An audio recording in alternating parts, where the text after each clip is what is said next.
बिस्मिल्लाहिर्रहमानिर्रहीम, अस्सलाम वालेकुम। खेलों की खबरों पर तबसरों और तज्जियों सजे स्कोर के एक और प्रोग्राम के साथ सैयद याया हुसैनी आपकी खिदमत में हाजिर है। पाकिस्तान के प्रोफेशनल बॉक्सर उस्मान वज़ीर अपनी 17वीं बाउट में भी कामयाब रहे और अपने नाकाबिल शिकस्त रहने के रिंग में रिकॉर्ड को उन्होंने 100% ही रखा।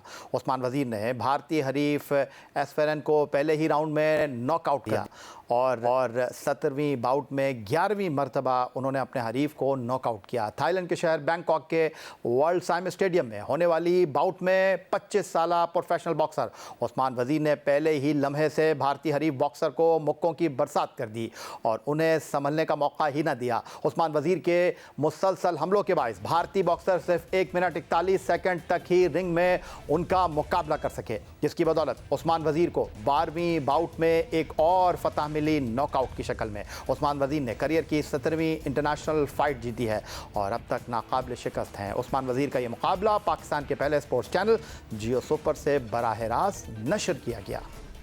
पाकिस्तान सुपर लीग के छठे सीज़न से मुसलसल 4 फाइनल खेलने वाली मुल्तान सुल्तान की टीम PSL के 10वें एडिशन में पॉइंट्स टेबल पर आखिरी नंबर पर है।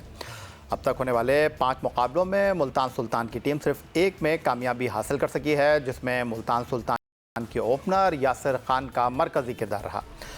मुल्तान सुल्तान की टीम मैनेजमेंट ने इब्तदाई मैचों में शिकस्त के बाद मौका दिया और यासिर खान ने अपनी शमूलियत को दुरुस्त साबित करते हुए लाहौर कलंदर के खिलाफ 44 गेंदों पर 87 रन, 6 चौकों और इतने ही छक्कों की मदद से स्कोर किए। यासिर खान पाकिस्तान सुपर लीग में अपना चौथा सीज़न खेल रहे हैं। 2021 के सीज़न में यासिर खान ने पेशावर ज़ल्मी की जानिब से PSL डेब्यू किया, लेकिन उन्हें सिर्फ 4 मैच खेलने का मौका मिला। 2022 के एडिशन में कोयटा ग्लैडिएटर ने उन्हें पिक किया, मगर यहाँ वो सिर्फ 2 मैचों में प्लेइंग 11 का हिस्सा बने। अलबत्ता 2024 में मुल्तान सुल्तान ने उन्हें अपनी टीम का हिस्सा बनाकर 8 मैच खिलाए, जहां वो एक निफ सेंचुरी की मदद से 116 रन बनाने में कामयाब रहे।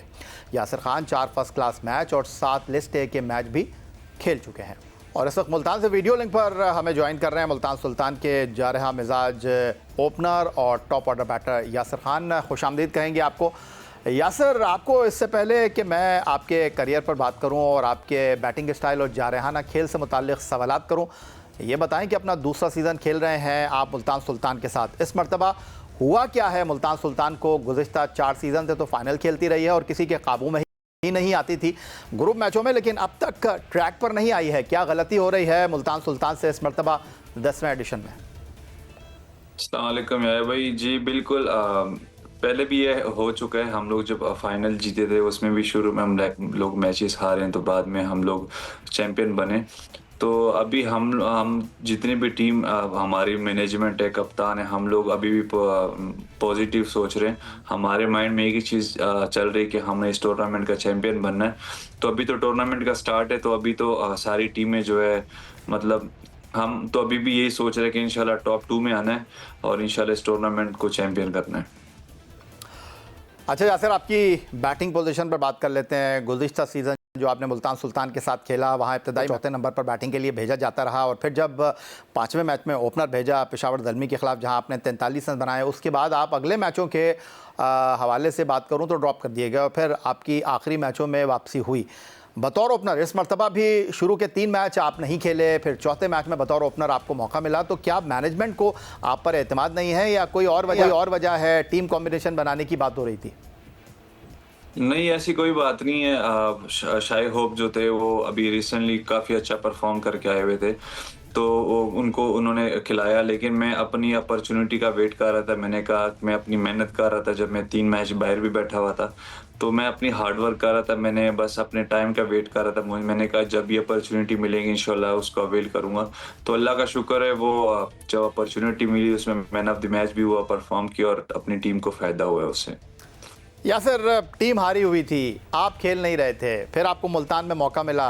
ओपन करने के लिए आपको कप्तान रिजवान के साथ मैदान में उतरना पड़ा। दबाव तो होगा आपके ऊपर, लेकिन लगा नहीं कि आपके ऊपर कोई दबाव है। आप तो ऐसे खेल रहे थे जैसे 100 मैच खेल कर आए।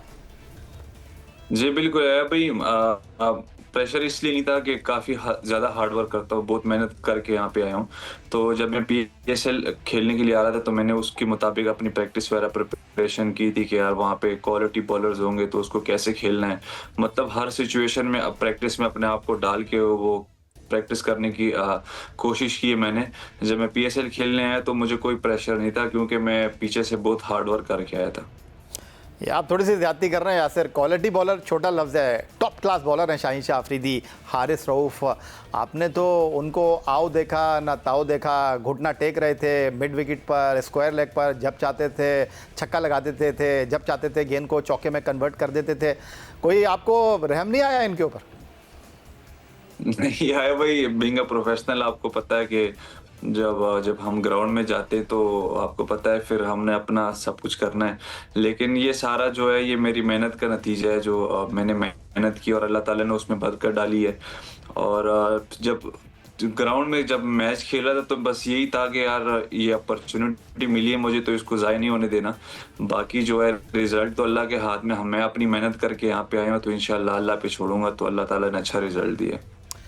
यासिर, इस टूर्नामेंट में अगर मैं देखूं तो ओपनर्स की भरमार है। सऊद शकील कोयटा के लिए ओपन कर रहे हैं, फ़खर लाहौर के लिए ओपन कर रहे हैं, साइम ज़ल्मी के लिए ओपन कर रहे हैं, फिर बाबर हैं, फिर आपके कप्तान मोहम्मद रिजवान। एक लंबी फहरिस्त है। अगर मैं डिस्कस करना चाहूं तो हर किसी खिलाड़ी का ख्वाब होता है कि वो अपने मुल्क की नुमाइंदगी करें। आप बन्नू से ताल्लुक़ रखते हैं, अभी ज़्यादा क्रिकेट नहीं खेले हैं, तो इस चीज़ को आपने मद्देनज़र रखा है कि पाकिस्तान के लेवल पर खेलना है, तो कॉम्पिटिशन तो बहुत है, तो इस हवाले से टॉप ऑर्डर में ही खेलना है या नीचे के नंबरों पर भी अगर आपको एडजस्ट करने का मौका मिला तो वहां के लिए भी तैयार हैं? आप खेल चुके हैं? जी, अभी नेशनल टी20 जब हुआ था हम लोगों का ना लास्ट ईयर, मैंने उसमें 100 भी किया था। नेशनल टी20 में 350 रन्स किए थे, पूरे पाकिस्तान में चौथे नंबर पे था। तो जब पीएसएल में भी अच्छा परफॉर्म हुआ था, अभी चैंपियन कप हुआ टी20 आपने देखा होगा, फाइनल में मैंने 100 किया था जो रावलपिंडी में हुआ था। तो अभी भी मतलब बस हमारे हाथ में मेहनत है और परफॉर्म और जो सब चीज़ें वो तो अल्लाह के हाथ में। तो बीइंग अ प्रोफेशनल हम तो हर नंबर के लिए आपको रेडी होना चाहिए कि जिस नंबर पे भी आपको मौका मिले तो उस पे खेलने की कोशिश करेंगे, क्योंकि हर इंसान का ख्वाब है पाकिस्तान के लिए खेलना। तो मेरी भी ख्वाहिश है और इंशाल्लाह जिस तरह की मेरी ज़रूरत होगी पाकिस्तान टीम को, तो इंशाल्लाह उसी नंबर पे खेलेंगे।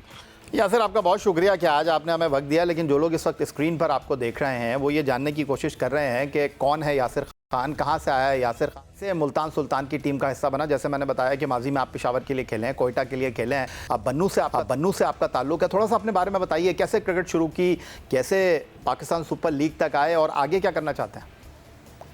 जी है भाई, मैं बेसिकली बन्नू का हूँ लेकिन मैं पिंडी में रहता हूँ। और मेरी जो लाइफ है ना वो काफ़ी मतलब स्ट्रगल वाली है।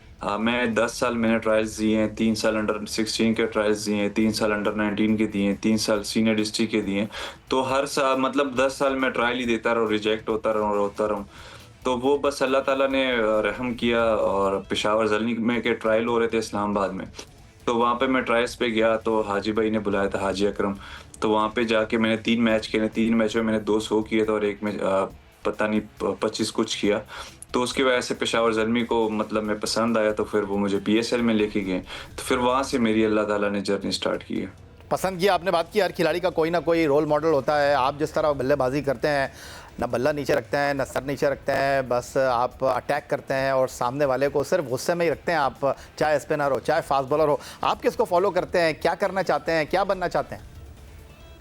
जी, मेरा जो आइडियल है शुरू से, जिसको मैंने बैटिंग मतलब मैंने उनको देख के क्रिकेट स्टार्ट किया, विराट कोहली है। तो मैं अपनी जितने भी क्रिकेट मतलब मैं सीखी है मैंने उनको देख के, मतलब यूट्यूब से देख के, वीडियोस वगैरह देख के हमेशा से उन जैसे बनने की कोशिश करता हूँ और इंशाल्लाह बनना है। बहुत शुक्रिया आपका। यासिर खान साहब हमारे साथ मौजूद हैं, मुल्तान सुल्तान के जारहा मिजाज ओपनर। उनकी गुफ्तगू आपने सुनी। हम तो चाहते थे बहुत सारी बातें करें, लेकिन इनकी टीम मैनेजमेंट ने मीटिंग रखी हुई है। बहुत शुक्रिया यासिर हमें ज्वाइन करने के लिए और वक्त देने के लिए। प्रोग्राम में वक्त हुआ एक ब्रेक का, ब्रेक से वापस लौटेंगे तो मज़ीद बातचीत करेंगे।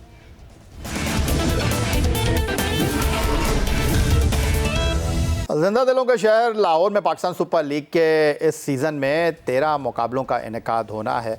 फाइनल के साथ लाहौर कलंदर और कोयटा ग्लैडिएटर का इस बार home ground Gaddafi stadium Lahore है। और लाहौर में 2 बार की चैंपियन लाहौर कलंदर की टीम को इस सीज़न में अपने पहले मैच में पेशावर ज़ल्मी के हाथों नाकामी का सामना करना पड़ा। इस मैच के बाद test fast bowler Haris Rauf ने ज़िंदा दिलों के शहर लाहौर के शायकीन क्रिकेट का शुक्रिया अदा किया, जिन्होंने लाहौर और पेशावर के मैच में अपनी भरपूर शिरकत से स्टेडियम को भर दिया। नो डाउट जब भी हम होम में अपना मैच खेलते हैं इसी तरह क्राउड आता है और हमें मेरे ख्याल से लाहौर के अंदर की फुल सपोर्ट रहती है स्टेडियम के अंदर।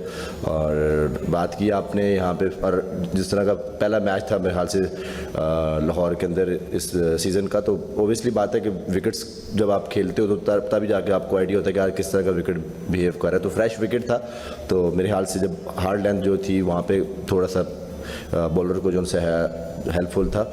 तो मेरे ख्याल से अगर देखते हैं कि नेक्स्ट मैचेस में कैसा पिच बिहेव करते हैं, तो ऑब्वियसली बात है जिस तरह कंडीशन होती है तो फिर आप मोस्टली अपने आप को उस तरह यूटिलाइज़ करने की कोशिश करते हो। तो वो सीज़न मेरे ख्याल से जो 8वां सीज़न तो हम जीते थे। पिछला सीज़न में काफ़ी इंजरीज रहीं जिसकी वजह से कम्बिनेशन अच्छा नहीं बन सका, तो उस लिए हमारे रिजल्ट्स फेवर में नहीं आए। लास्ट बॉल पे जाके मैचेस फिनिश हुए और अभी हम टूर्नामेंट के अंदर पाँच मैचेस हमारे हैं।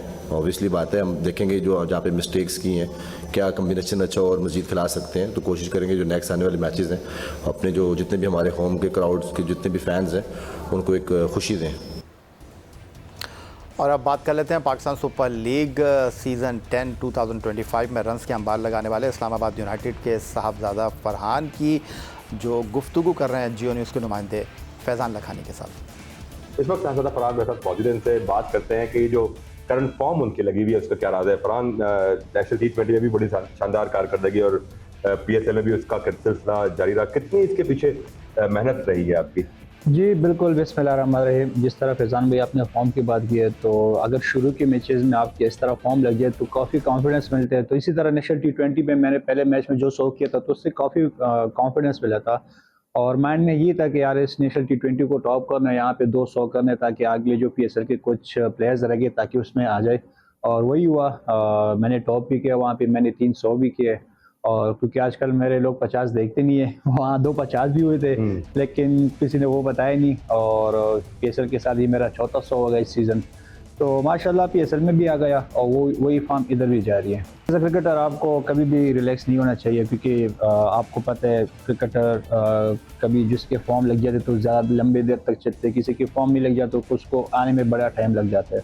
तो मैं इस चीज़ को ईजी नहीं लूँगा और इस तरह कोशिश करूँ कि 100-2 और बनाऊँ ताकि एक रिकॉर्ड भी बन जाए और मेरी टीम के लिए भी फ़ायदा हो, मेरे लिए भी फ़ायदा हो। और लोग हमेशा ये बोलते थे कि डोमेस्टिक में प्लेयर रन्स करता है, डोमेस्टिक के परफॉर्मर है, वहाँ पे सेव रन्स करते हैं, तो एक चीज़ वो भी गलत साबित होगी PSL में परफॉर्म करना, क्योंकि आपको पता है one of the best league है और टफ लीग है।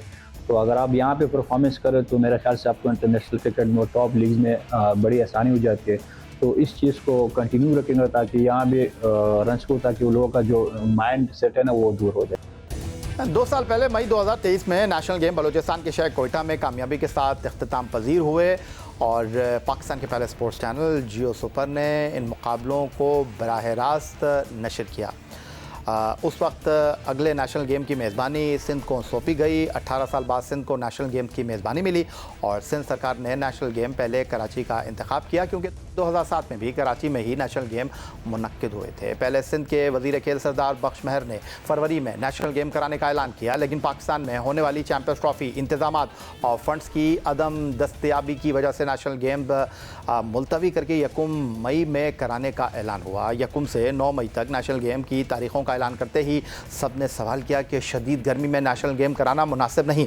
सबको मालूम है मई में कराची समेत पूरा सिंध शदीद गर्मी की लपेट में होता है। प्रेस कॉन्फ्रेंस में बार बार इस सवाल के बावजूद वज़ीर खेल की जानिब से यही जवाब मिला कि गेम्स मई में ही होंगे। गेम के इनेकाद के लिए अखराजात भी हुए, लेकिन गेम्स से ठीक 13 दिन पहले हीट वेव के अलर्ट और गर्मी की वजह से गेम्स मुलतवी कर दिए गए। उसी रोज़ पंजाब ओलंपिक एसोसिएशन ने ख़त लिखकर गेम्स पंजाब में कराने की पेशकश की, जिस पर सिंध स्पोर्ट्स बोर्ड ने सख्त रद्द-ए-अमल का इजहार किया। पाकिस्तान ओलंपिक एसोसिएशन की एग्जीक्यूटिव कमेटी का हंगामी इजलास भी तलब किया गया, जिसमें नेशनल गेम के इनेकाद और मुलतवी किए जाने का जायज़ा लिया गया। अब नेशनल गेम दिसंबर में कराने पर गौर किया जा रहा है। नेशनल गेम एक बार फिर मुलतवी हो गए हैं और अब होंगे या नहीं होंगे, इस तमाम सूरत हाल पर गुफ्तगू के लिए स्टूडियो में हमें ज्वाइन कर रहे हैं जियो न्यूज़ के नुमाइंदे अतीक उर रहमान। खुश आमदीद कहेंगे आपको। और अतीक, जब इन गेम्स के इनेकाद का 2 साल पहले ऐलान किया गया तभी इब्हाम मौजूद था, सवालात हो रहे थे, और जब मई में इन गेम को कराने की बात हुई तो शदीद गर्मी, हीट वेव की सख्त सवालात इंतज़ामिया के सामने रखे गए थे और उस वक्त भी रावी चैन की बांसुरी बजा रहा था। लेकिन जैसे ही गेम के आगाज़ के लिए सब कमर को कस लिया, उस वक्त कहा गया कि गेम हो नहीं सकते। जी आइया, एक ये सबसे बड़ा सवाल जिस पे सभी लोग कह रहे थे कि मई, किसको नहीं मालूम कि सिंध में क्या मौसम होता है और हीट वेव्स होता है वहाँ पर। और ये माजी में भी आपको याद होगा जब सिंध गेम्स हुए थे, ये तो नेशनल गेम्स है, सिंध गेम्स की मिसाल मौजूद है, जब लाड़काना में हुए थे कई खिलाड़ी बेहोश हो गए थे, उस वक्त भी ये सूरत हाल सामने आई थी। लेकिन अब फिर दोबारा ये कहा गया, लेकिन जो ऑन पेपर या कहा जाता है, जो कहा जा रहा है, वो यही कहा जा रहा है कि हीट वेव्स के जो अलर्ट जो हैं वो 15 रोज़ पहले जो है वो जारी हुए, जो ट्रायल्स हुए, इस वजह से जो है वहाँ मुश्किलात का सामना हुआ, पेरेंट्स ने शिकायत की, तो हमने 13 रोज़ पहले जो है वो नेशनल गेम्स मुलतवी हुए। ऑन पेपर ये सब कुछ यही कहा जाएगा, यही लिखा जाएगा और यही साबित करने की कोशिश की जाएगी। लेकिन या मैं आपको बताता चलूँ, इन नेशनल गेम्स के लिए एक बहुत हैवी बजट होता है जो जिस सूबे में भी होता है, चाहे वो बलूचिस्तान हो, पंजाब हो। सिंध सरकार ने जो इसके लिए बजट रखा है वो 40 से 50 करोड़ का बजट है। ये गेम्स को सिर्फ 13 रोज़ पहले मुलतवी करना एक बहुत बड़ा सवालिया निशान लगाता है कि ये गेम्स का सबको मालूम था कि गर्मी है और इस गेम्स के इनेकाद के लिए करोड़ों रुपए खर्च हो चुके थे। ट्रायल्स के लिए एसोसिएशन को पैसे दिए जा चुके थे, गेम्स के इनेकाद के लिए फेडरेशन को पैसे दिए जा चुके थे, ग्राउंड्स की अपग्रेडेशन के लिए पैसे निकल चुके थे। अब ये सारे अखराजात हो चुके थे। अब दोबारा जब ये गेम्स को अगर ये दिसंबर नवंबर में नई डेट, यानी आप ये कह रहे हैं अतीकुर रहमान साहब के जो बजट रखा गया उसमें से बहुत से पैसे खर्च हो चुके हैं? खर्च हो चुके हैं, मतलब खाया पिया कुछ नहीं, गिलास तोड़ा 12 ने, यही मिसाल है इस। तो आपके कहने का मकसद ये है कि अतीकुर रहमान साहब, अब जिस तरह कहा जा रहा है कि इन गेम्स को इस साल के आखिर में मुनक्किद कराया जाएगा, ये जो आपने कहा कि बजट पहले से ही इन गेम्स के लिए सेंशन किया जा चुका था, तब नए गेम्स की जब शुरुआत होगी, नई तारीख़ों में ये गेम मुनक्किद होंगे, तो तब दोबारा से एलोकेट किया जाएगा बजट? दोबारा से एलोकेट किया जाता है या नहीं ये तो आने वाला वक्त बेहतर बताएगा, लेकिन जितना बड़ा बजट है हो सकता है इसी में इसको एडजस्ट किया जा सके। और ये कहा जाए कि क्योंकि पहले फरवरी में होने थे तो उसके लिए जो है अखराजात हुए, अब मई में होने थे जिसके लिए जो है पाकिस्तान ओलंपिक एसोसिएशंस के लोग यहाँ पर आए, 5 स्टार होटल में यहाँ पे रुके, जहाज़ में आए, उनका किराया, उनका भाड़ा, और यहाँ पर फिर सारी मीटिंग्स हुई, ये सब चीज़ें होती हैं। ये एक गेम्स का सारा बजट होता है, तो इतने पैसे तो खर्च हो चुके हैं ना, गेम्स तो नहीं हुए, खिलाड़ियों की तैयारी मुतासिर हुई ना। अब ये दोबारा गेम्स होंगे, अब ट्रैक सूट का इतने जो है वो 10,000 एथलीट बता रहे हैं, उससे ज़्यादा के, उसके तो ट्रैक सूट का जो ऑर्डर तो निकल चुका था। अब अगर वो इस साल गेम्स नहीं हो चुके तो उस पर तो 2025 आ चुका है। बहुत सी पम्फलेट होते हैं, बहुत से जो है तज़ीन आराइश का काम होता है जिनमें 2025 लिखा जा चुका होगा, तारीखें डल चुकी होंगी, वो सब चीज़ें तो अब दोबारा इस्तेमाल नहीं हो सकेंगी।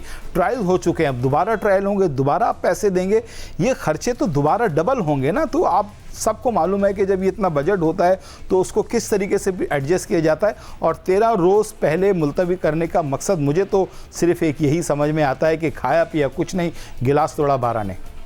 बहुत शुक्रिया। अतीकुर रहमान हमारे साथ मौजूद थे। और मई में कराची में कौमी खेलों का इनकाद होना था, जो हीट वेव और शदीद गर्मी की वजह से मुलतवी कर दिया है, इस बारे में आगाही दे रहे थे जियो न्यूज़ के नुमाइंदे अतीकुर रहमान, जिन्होंने चंद दिन पहले सेक्रेटरी स्पोर्ट्स सिंध अब्दुल अलीम लाशारी से कौमी खेलों के मुलतवी होने के हवाले से जब पूछा तो उन्होंने क्या कहा।